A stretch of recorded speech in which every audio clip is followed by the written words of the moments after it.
If you had to nominate one ship as the worst cruise ship of all time, which would it be? Norwegian Epic. Now, that is the Fiat multipler of cruise ships. SS United States is often celebrated for its engineering feats, but did it have any glaring flaws or limitations that made it less appealing? She had very little grand spaces. Is there another ship which you look at which you actually like? Don't fancy that, Gin? No, I must admit that doesn't appeal to me. The Sail Away Uncensored Cruise Podcast. So, when it comes to cruise ships, the term worst can be subjective. But in your opinion, what makes a cruise ship truly bad? Well, you have to think of this in two aspects, because there's the passenger experience, but there's also the company experience. And all these cruise ships are there basically to make money.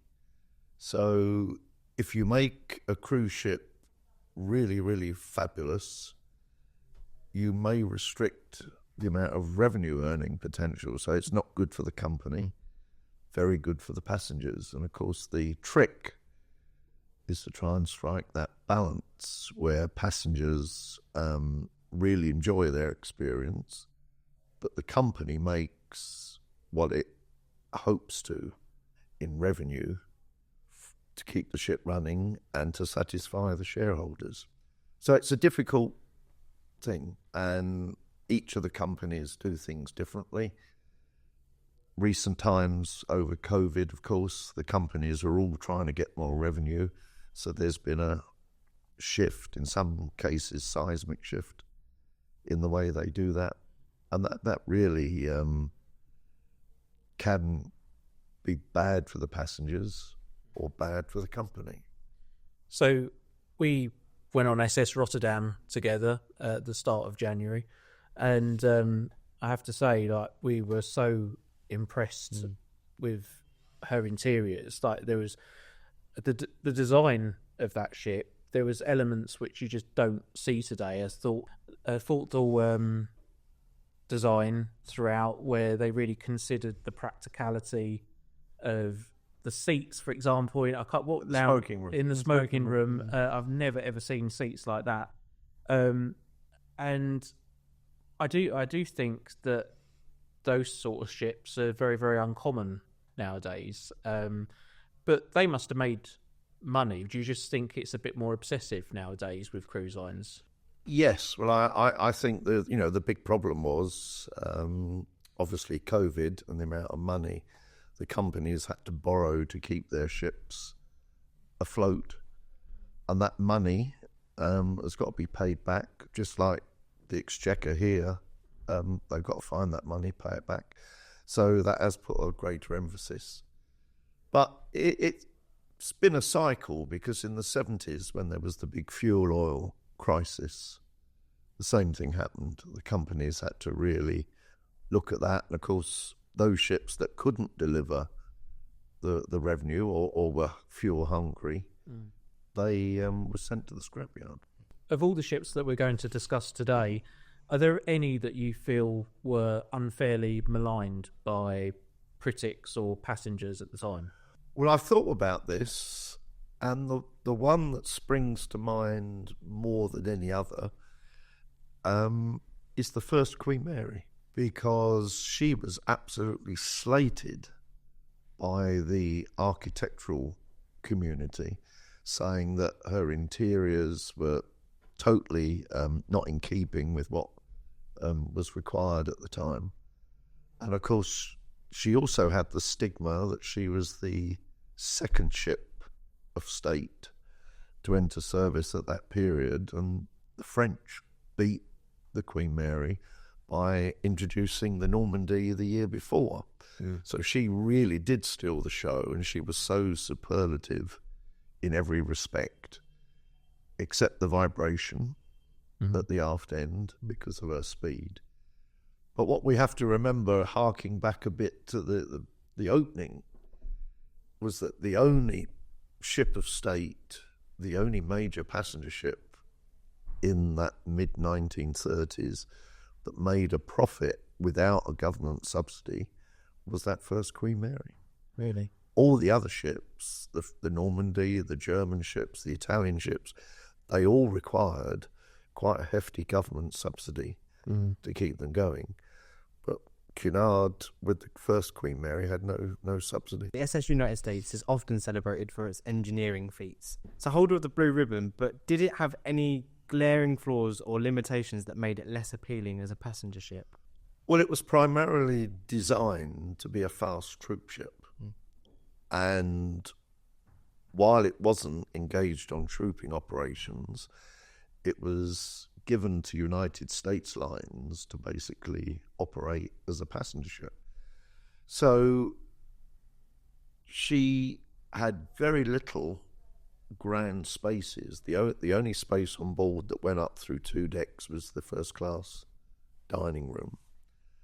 And when you look at the deck plans, and I've got friends who really like the ship, and I've been on board actually and been round it, and it's a great ship. But in comparison to the Queen's and things like that, the facilities that she was able to offer were rather limited. Were you surprised in recent news when they said that she was going to be turned into an artificial reef? Did you think there was any hope of doing something with her other than that?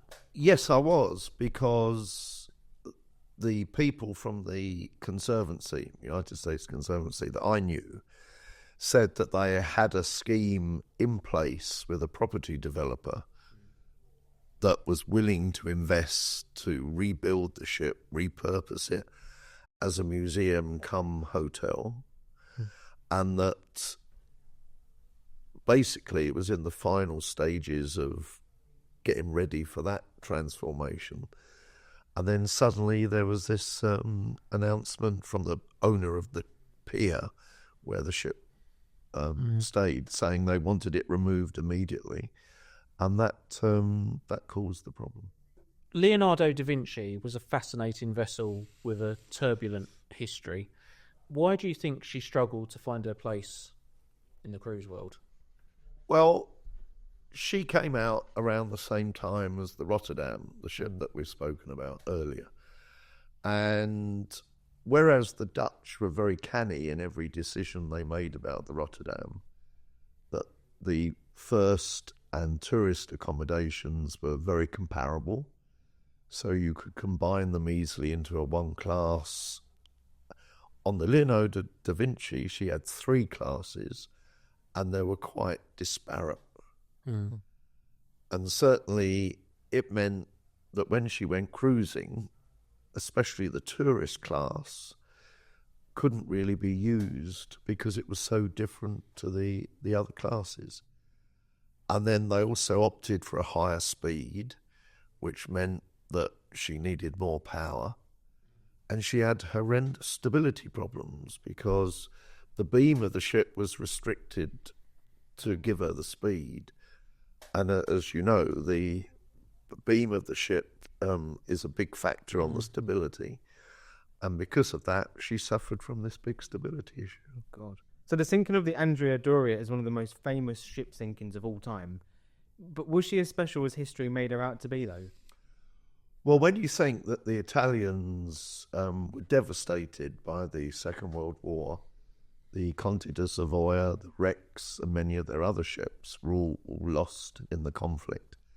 And the Andrea Doria was the first really prestigious ship that they built for the transatlantic run. So she was significant. And, of course, being a ship of state, you had all the artists and people producing artworks with the ship. So that's why she was very important.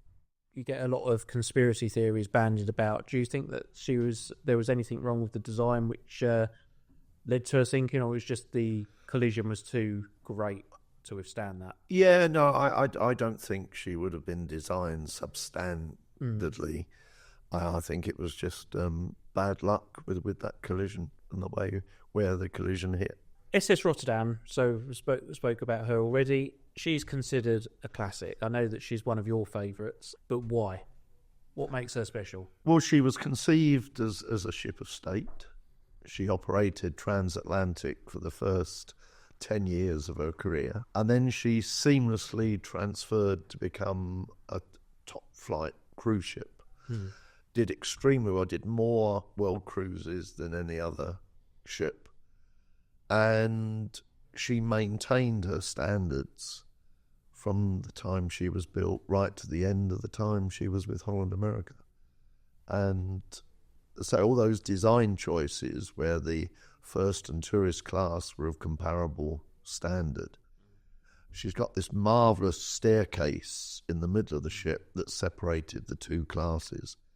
And just by closing some partitions, opened the ship out to one class. And I often say that there's no such thing as a perfect ship. But Rotterdam, in my opinion, comes very, very close. There's nothing I can see on that ship that I think should have been done differently. High praise. That is high praise. Yeah. SS Rotterdam operated during the transitional period for cruising. What lessons can be learned from a design, both good and bad? The important thing with Rotterdam was she was a very conservative design. Conservative in speed and size.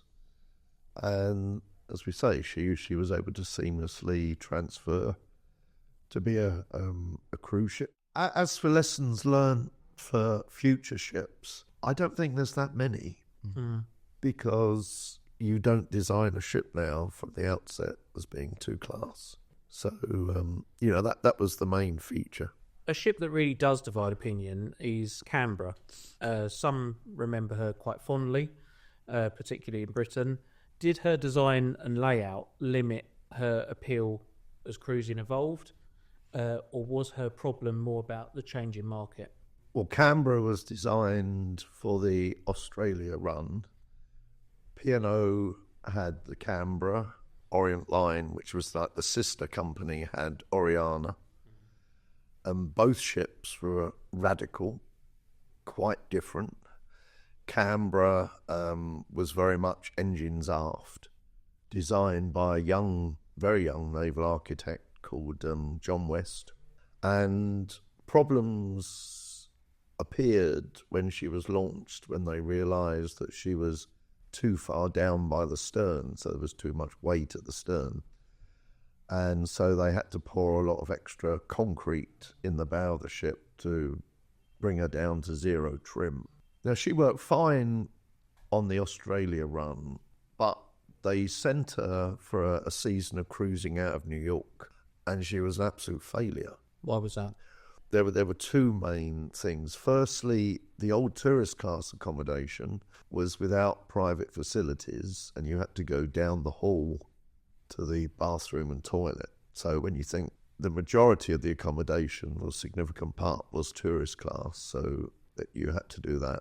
And the other thing was that because she was such a deep draft, which was exacerbated by having to put this concrete in the bows, that she ran aground a couple of times going around the Caribbean. But they only did a part of the complete series they were contemplating, and then they withdrew the ship, laid her up, and they announced that they were going to scrap it. And that was about 10 years into her career. And Olsova was going to become the main UK cruise ship.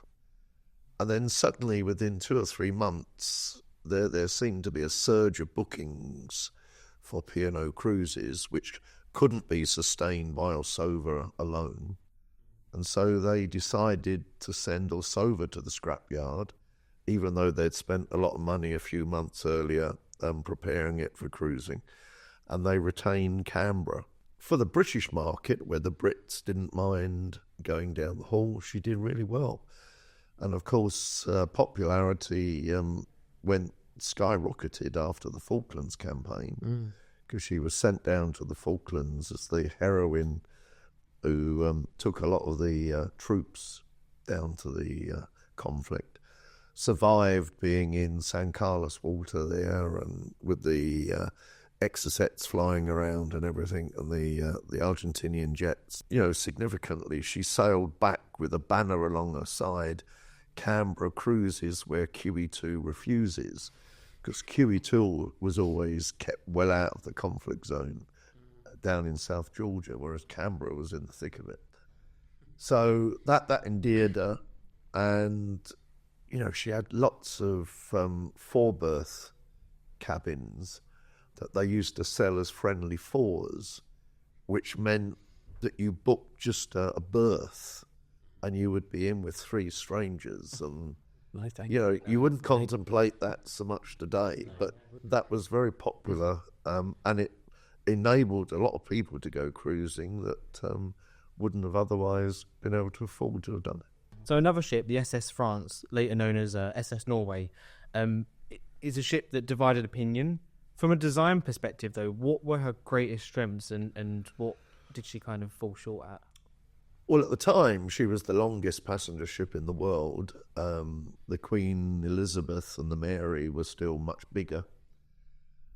But the big problem for the France was that she came in the wake of the Normandy, and everybody anticipated that this fabulous new ship, which was pushed forward by President de Gaulle, he insisted that it would be a single big ship rather than two smaller ones.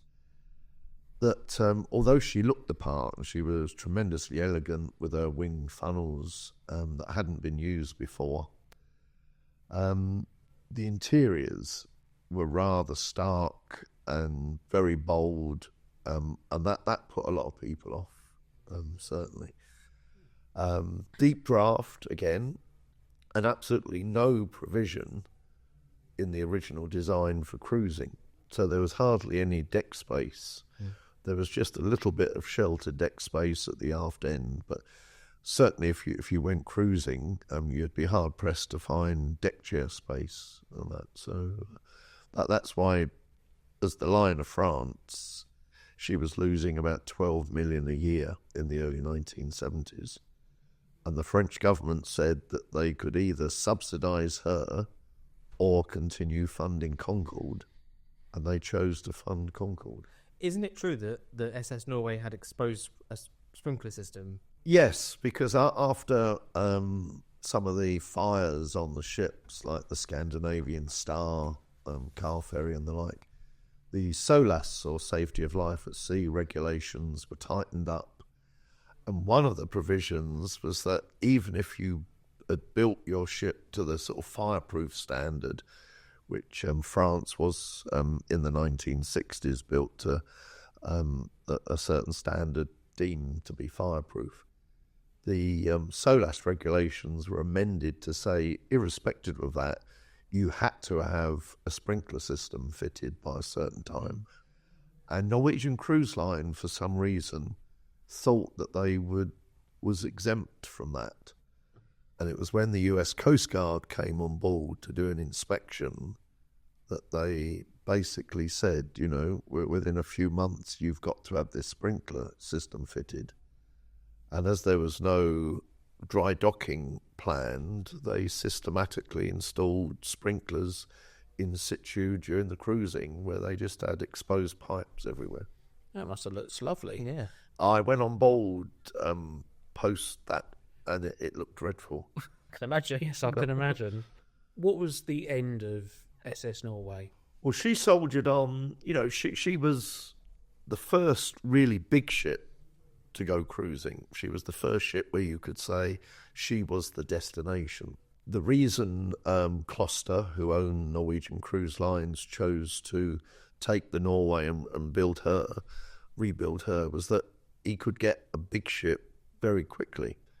Whereas doing a new build of similar size, you think she was 70,000 tons, whereas the comparable Carnival ships at the time were like 45,000 tons, the Holiday on that, so a big jump in size.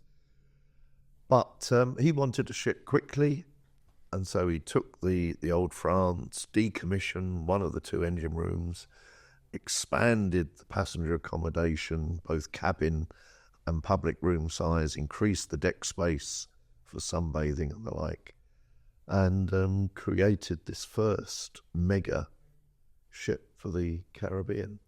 And she was really, really successful. Being steam turbine driven, though, she was expensive to operate. And so midway through a Norwegian career, they added another deck or so of cabins that really made it look top heavy. And they were going to withdraw the ship in the early 2000s, and she was given a reprieve. But then coming back from a cruise, she was in Miami, and there was a boiler explosion that has since US Coast Guard report, I believe, if I'm got it right, indicated that there was lack of maintenance on the boilers. Right. And so there was the boiler explosion, and sadly that killed a number of people on board. Queen Elizabeth II is iconic, but every ship has its critics. Were there aspects of QE2's design or operation that you feel could have been significantly improved? Well, QE2 was the sort of last hope of Cunard to remain in business in the 1960s. And when you think they had to sell off the other two queens, the Coronia and two of the Saxonia class, to raise money to actually pay John Brown to complete the ship. So it was really a last gasp. She was so different to the previous ships. One of the big problems was that the upper decks were manufactured from aluminium. And right from the start, the aluminium gave them problems of cracking where it was overstressed. The main staircase forward, the A staircase, constantly needed repairs. And then when you looked from the quayside up at the superstructure, you could see all these doubler plates and everything around the windows where there were these cracks forming. But the problem with QE2 is that she, in her original form, she was only profitable for 1 year. And then she started to lose money, and that's when the Trafalgar House Group eyed Cunard and put in a hostile bid to take over Cunard. And they achieved that in 1971. So QE2 was only sailing 2 years with the original Cunard. And Trafalgar immediately took stock of QE2 and completely changed a lot of it to make her profitable.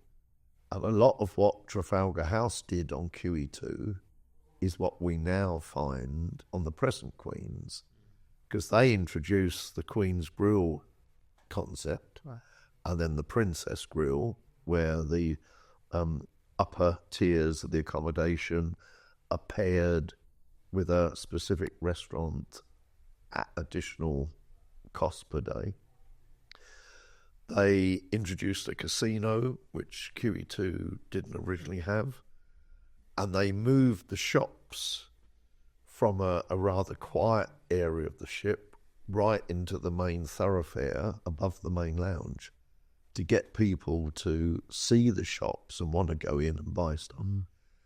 And they transformed the ship, basically. And when you think at that period, in the early 70s, the fuel price, went up 4 or 5-fold, and yet they were able to keep the ship operating at the 28.5 knot service speed, which was phenomenal. So although there's criticism of what Trafalgar House did, they also took away the observation lounge forward and made it into another galley to improve the catering facilities. Without that sort of effort, the ship would never have survived. So how did QE2 compare to Queen Mary 2? Well, of course, Queen Mary 2 is a lot better. Of course, you must say that. Yeah, of course she is. Why is that? Well, in designing Queen Mary 2, I'd obviously travelled on QE2 many times, so I knew the layout of the ship and how it worked and that. One of the big things to pay back the huge cost of building Queen Mary 2, we had to have economy of scale. So it had to be a much bigger ship. So she's twice the size of the QE2. she had to have a lot more balcony cabins, and it's one of the things that Mickey impressed on me every time I met him, that without the balcony cabins, this ship's not going to exist. And so the trick there was to bring the public rooms down low towards the waterline, make them very high, so we could have really elegant ship of state type public spaces. And that enabled me to have the first cabin deck to straight away be a balcony cabin deck, which gave us the revenue.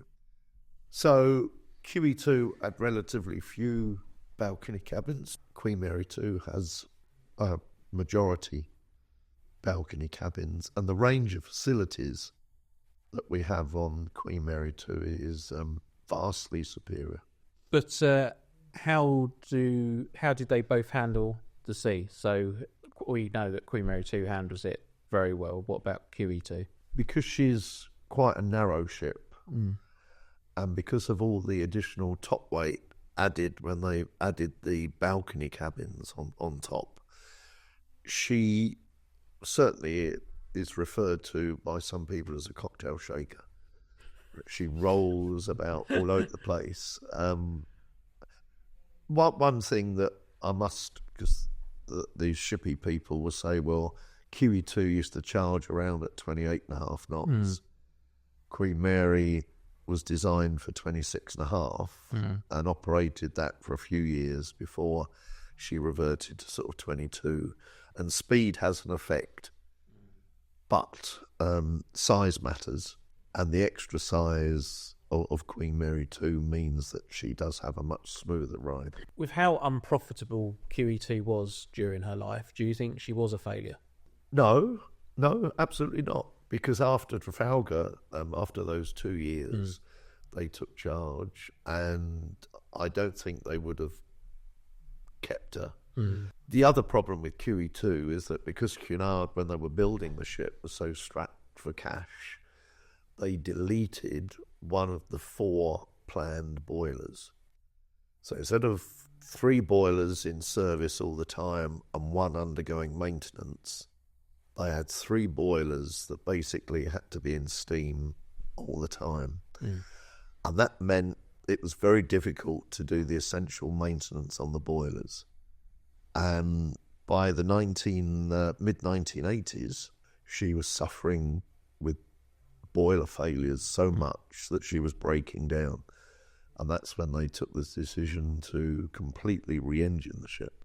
So when Carnival took over QE2, what year was that? 98, right? 98, yeah. 98, yeah. So when Carnival took over Cunard in 98, how long do you think it was before they'd made a decision that she would be leaving the fleet? I don't think there was a conscious decision, because as soon as they acquired Cunard, Queen Mary 2, or Project Queen Mary, was on the drawing board. No.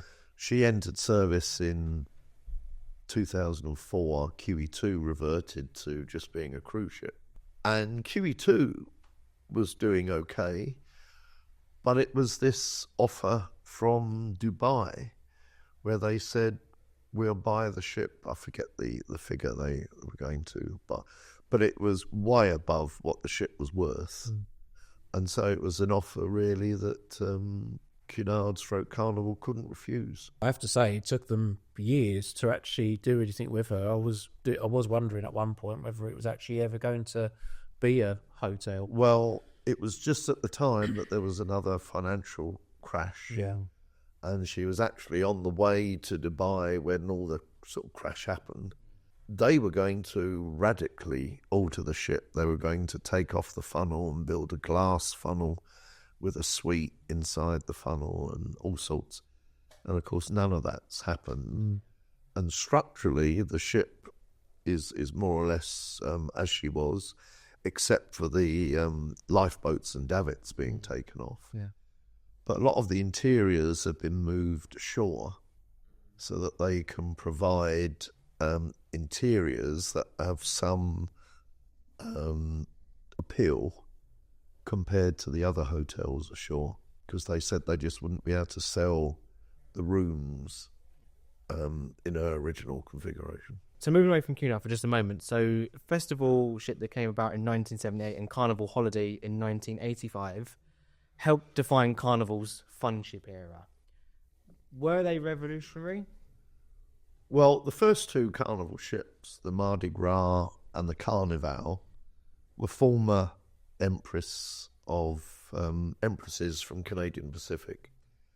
And all they really did was to paint over the woodwork in jazzy colours, put sticky back plastic on, Joe Farkas, let rip on them, and the non-facility cabins were rebuilt with facilities. And then the SA Val, which was originally the Transvaal Castle, came on the market, and Ted Harrison really felt that a full conversion could be done to the ship, because the Transvaal SA Val was a cargo passenger ship, relatively few number of passengers for the size of the ship, but huge cargo holds. And so technical marine planning, which at the time was Carnival's new build division, was charged with redesigning the ship as a cruise ship. And it was one of my former colleagues, Jim Wheeler, who actually did the redesign and did a fantastic job in transforming the ship. And it enabled Farkas to have more of a blank canvas and just repurposing existing spaces as he'd done previously. The original Royal Princess, which set sail in 1984, was seen as a game changer, yet it wasn't without its flaws. In hindsight, was her innovative design ahead of its time, or did it compromise functionality? Royal Princess, in my mind, as a naval architect, was a game-changing and fundamentally different ship, because she introduced the all-outside cabin concept.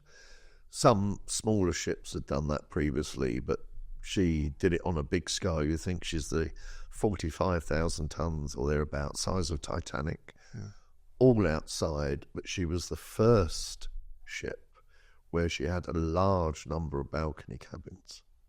Right. And certainly the success of that concept, it was devised by a Finnish naval architect, Stig Osterholm, at the Wärtsilä shipyard in Helsinki, where she was built.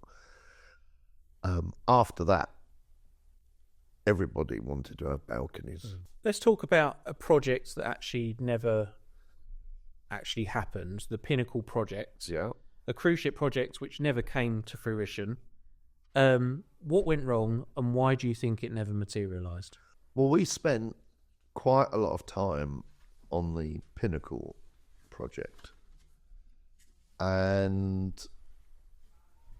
there were two schools of thought here. And when Ted Harrison was running Carnival, his philosophy was, we build the ship, we give it to the operator, which was Carnival Cruise Lines originally, and they will make it work, but by keeping all the design within our office, shipbuilding group, we could limit a lot of the more fanciful things people would want and keep costs down, and that the ship staff and that would make it work.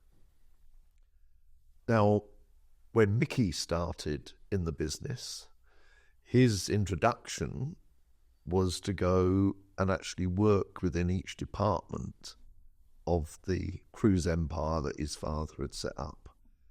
So he went to the, like shore excursions, he went to the catering side and everything. So he had a much broader, in-depth knowledge. And when it came to him being in charge, which was around the time Pinnacle, he said, no, you've got to allow all my people to have input into this project. And so we were absolutely deluged with mountains of requests and things like that. And the design grew and grew. Joe Farkas was in charge of the layout of the ship. We would have just done the technical side, but Joe was in charge of. And so all these things like this monorail, which, okay, we have now on ships, but at that period, it was really sort of wacky stuff. And it wasn't just a small, it would have got in and out on different decks throughout the ship. Oh, wow. It would have been like a train to move you around. That was the extent of it. So we were working obviously closely with Fincantieri and their naval architect, Maurizio Churgo. And it just got to the point where it got too big and too expensive. And it's a shame because, you know, NCL were talking about their Phoenix World project, which was their super ship, and that failed. There was also an Indian shipping tycoon, Ravi Tikku, who was going to build a similar ship at Harland and Wolff at one stage. So all three of these mega cruise ship projects failed. Do you think it's poor timing as well? It was poor timing. Yeah. Yes, and I'd imagine that the very large classes of ship that we see today, like Oasis and Icon, would be very different if that had come around at the time, because everything to follow, the cruise lines would have been trying to implement Much earlier. Yeah, exactly. Yeah, absolutely. Yeah. So looking at today's cruise ships, do you think lessons have been learned from the worst ships of the past, or do you see the mistakes being repeated in today's newer builds? Cruise ships are evolving. Mm-hmm. And as we've said, you've got this two side of the coin. You've got the owner's desire to make money and the passengers to have a good time. And it's how you do that. Ships of today, a lot of them are great. You know, a lot of it is down to taste and like that. And I couldn't really say that a lot of what's done today is harking back on the past, because the ships are so different. They've evolved so much. And you've only got to look at, you know, when I started my career with Carnival, we were developing the fantasy class. And when you look at them and you look at the new Mardi Gras and the other ships, the facilities and the opportunities that you have on the new ships are so different. Yeah. But the business model is different, because the fantasy class, you expected a lot of the revenue to come from the passenger ticket, relatively, in comparison, little with the onboard sales.